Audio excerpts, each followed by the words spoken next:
Hey guys, today I'm showing you some solutions to if Audacity keeps crashing on you. These are super simple and super easy to do. So first of all, always make sure that you have the latest version of Audacity on their official website, as this basically fixes most common bugs and issues, as every version will have its own set of bugs and issues. But if you've already tried this and it doesn't work, check out your computer specs and make sure it meets the minimum requirements that Audacity requires, or if it's a RAM issue. If you haven't closed your PC in a while, it might very well be a RAM issue. So hit Task Manager right here, right click Task Manager, and then if you go over to your performance, you can see how much gigs are being used up by your PC. So as you can see here, I have 128. I'm only using around 40 at the moment, so I'm good to go, and I don't have to restart my computer. But if you see it very, very high, I recommend restarting as it frees up your RAM.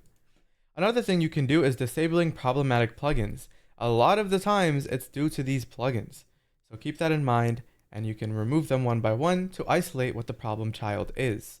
I'm just calling it a child.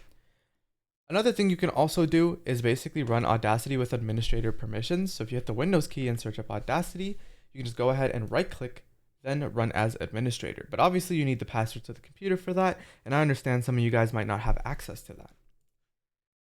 Hopefully these things work for you. Try these fixes and let me know if Audacity stops crashing. And if I'm not doing a method that does work for you, consider commenting about it so other people can get that solution. I hope this helped, and if this did help, consider subscribing.